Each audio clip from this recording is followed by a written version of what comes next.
जहां पूरी दुनिया जाने की कोशिश कर रही है वह है चांद। एक के बाद एक अमेरिका हो या रूस, चीन हो या फिर भारत देश चांद पर जाना चाहता है। लेकिन आपने कभी सोचा है कि आखिर चंद्रमा की दुनिया कैसी है? चांद पर मिट्टी है या पत्थर, समुद्र है या नदियां, पहाड़ हैं या रेत के मैदान, पानी है या कुछ और? चांद की धरती पर एलियन है या इंसान? तो चलिए दोस्तों, अगले कुछ देर में ले चलते हैं आपको चांद की सैर पर। तो चलिए शुरू करते हैं अपने चांद के सफर को। धरती से चांद की दूरी लगभग 3,84,400 किलोमीटर है। पृथ्वी से चांद तक पहुंचने में सबसे कम समय 4 दिन अमेरिका को लगा है। वहीं अगर हम चंद्रयान के रास्ते से चांद पर जाते हैं तो लगभग 40 दिन का समय लगेगा। अगर यह मानकर चलें कि हम अमेरिकी स्पेसक्राफ्ट में बैठकर चांद पर जा रहे हैं तो हमें वहां पहुंचने में 4 दिन का समय लगेगा। 4 दिन बाद हम चांद की जमीन पर होंगे। चांद की जमीन पर उतरने के बाद जो हमें सबसे पहले दिखेगा वह है चांद की जमीन। आपको चांद की जमीन उबड़ खाबड़ नजर आएगी। चांद की जमीन पर हर तरफ आपको बड़े बड़े गड्ढे दिखाई देंगे। जब आप चांद की जमीन पर खड़े होकर ऊपर की ओर देखेंगे तो आपको हमारा खूबसूरत ग्रह पृथ्वी नजर आएगा, जिसमें आपको पृथ्वी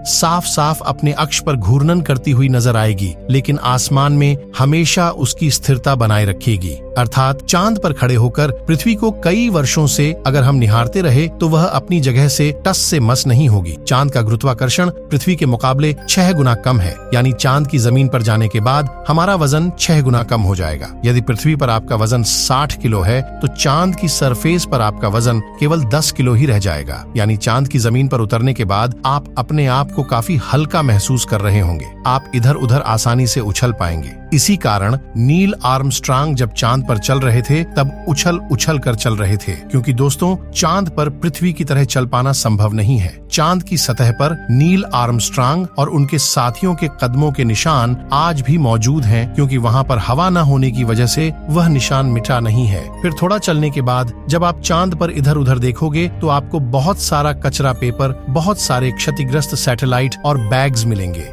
ये सारा कचरा हम इंसान ने ही फैलाया है। ये कचरा इतना ज्यादा है कि 5 ट्रक भर सकते हैं चांद पर कचरा। और यह पेपर अंतरिक्ष यात्रियों ने फेंके थे, जिसमें उनकी मानव मूत्र और उल्टियां हैं। अब आप चांद की जमीन पर खड़े हैं तो आपको सबसे ज्यादा खतरा आसमानी मौत का है। चांद का गुरुत्व आकर्षण कम होने की वजह से इसके पास कोई भी वायुमंडल मौजूद नहीं है। वायुमंडल की नामौजूदगी के कारण वहां पर रहने वालों के लिए उल्कापिंड से मरने का खतरा लगातार बना रहता है। यानी आप चांद पर खड़े हैं और पता नहीं कब एक बड़ा पत्थर आसमान से गिरकर आएगा और आपकी मौत वहीं पर हो जाएगी। यही वजह है पृथ्वी से देखने पर जो चांद पर काले धब्बे दिखाई देते हैं, असल में वे धब्बे नहीं गड्ढे हैं। जहां पर सूर्य की रोशनी नहीं पहुंच पाने की वजह से वह धब्बे नजर आते हैं। सूर्य के बाद आसमान में सबसे ज्यादा चमकने वाली अगर कोई चीज है तो वह है चंद्रमा।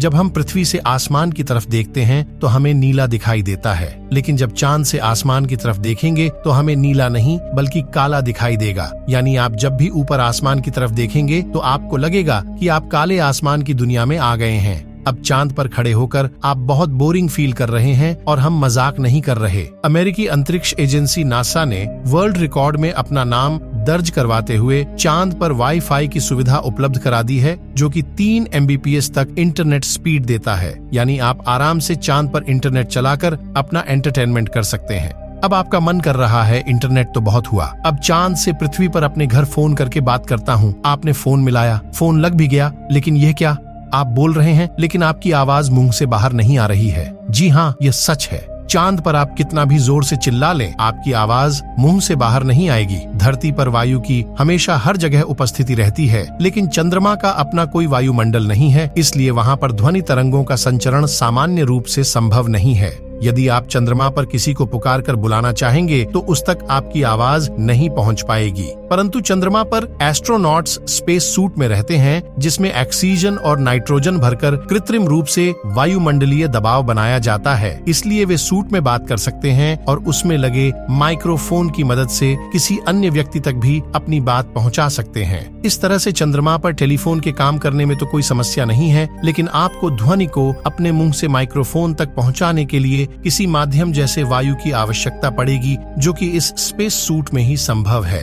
भविष्य में अगर चांद पर इंसानी बस्ती बनती है तो यह संभव है कि टेलीफोन से चांद पर बात की जा सकती है, लेकिन चंद्रमा से पृथ्वी तक सिग्नल पहुंचने में लगभग 1.27 सेकंड का समय लगता है। इसलिए पृथ्वी से संपर्क के दौरान आपको रुक रुक कर बात करनी पड़ेगी। अब चांद पर हमको रहना है तो अब बात करते हैं चांद पर दिन और रात के बारे में। चांद को पृथ्वी का एक चक्कर लगाने में 57.3 दिन लग जाते हैं और अपने अक्ष पर भी एक चक्कर लगाने में इतना ही टाइम लगता है। यही वजह है कि चांद पर हमें एक बार में एक भाग ही दिखता है, दूसरा भाग छिपा रहता है। वहीं चांद पर एक दिन करीब 14 दिन का होता है। रात भी इतनी ही लंबी होती है, यानी चांद की सतह पर मौजूद वस्तुओं पर रात और दिन का बहुत ज्यादा असर होता है। रात में चांद का तापमान लगभग 153 डिग्री तक गिर जाता है, जबकि दिन में तापमान 180 डिग्री सेल्सियस तक बढ़ जाता है। फिर चांद के अलग अलग हिस्सों की स्थितियां भी अलग अलग होती हैं। माना जाता है कि चांद का साउथ पोल ज्यादा ठंडा होता है। रात तो वहां पर इतनी ठंडी होती है कि पृथ्वी का कोई भी मनुष्य शायद ही उन हालात में रह पाए। बस्तियां बसाने की कल्पना तो दूर की बात है। अगर वैज्ञानिकों की माने तो चांद के साउथ पोल पर दिन में भी तापमान ज्यादा गर्म नहीं होता है, लेकिन रात बहुत ही ठंडी होती है। समय गुजरने के साथ ही यह गिरता है और बर्फ जमने लगती है, जो कि इस क्षेत्र में रहने की स्थितियों को और भी भयानक बना देती है। इन्हीं भयानक स्थितियों के चलते चांद पर अब तक जितने भी मिशन गए हैं वह सब उत्तरी इलाकों में किए गए हैं। रात में हमें जो चांद चमकता हुआ नजर आता है, लेकिन आपको जानकर काफी हैरानी होगी कि चांद की अपनी खुद की कोई रोशनी नहीं है। जो चांद पर रोशनी नजर आती है वह सूरज से आने वाली रोशनी का रिफ्लेक्शन है, यानी हमें सूरज रोशनी देना बंद कर दें तो चांद हमें कभी नजर नहीं आएगा। चांद पृथ्वी के चारों तरफ घूमते वक्त अपना एक ही हिस्सा पृथ्वी के सामने रखने के कारण चांद का दूसरा हिस्सा आज तक पृथ्वी के किसी भी मनुष्य ने नहीं देखा है। दोस्तों, चांद पर मौसम नहीं पाए जाते हैं क्योंकि परिक्रमा के दौरान चांद अपनी धुरी पर सिर्फ 1.54 डिग्री तक तिरछा होता है, जबकि पृथ्वी 30.44 डिग्री तक झुकी होती है। चांद के ध्रुवों पर कई ऐसे इलाके हैं जहां कभी सूरज की रोशनी पहुंच ही नहीं पाती है, यानी घूमते हुए अगर आप चांद के इन इलाकों में पहुंच गए तो वहां नजारे बेहद ही भयानक होंगे। आपको जानकर हैरानी होगी कि पृथ्वी की वजह से चांद पर मौसम नहीं बदलता, लेकिन चांद की वजह से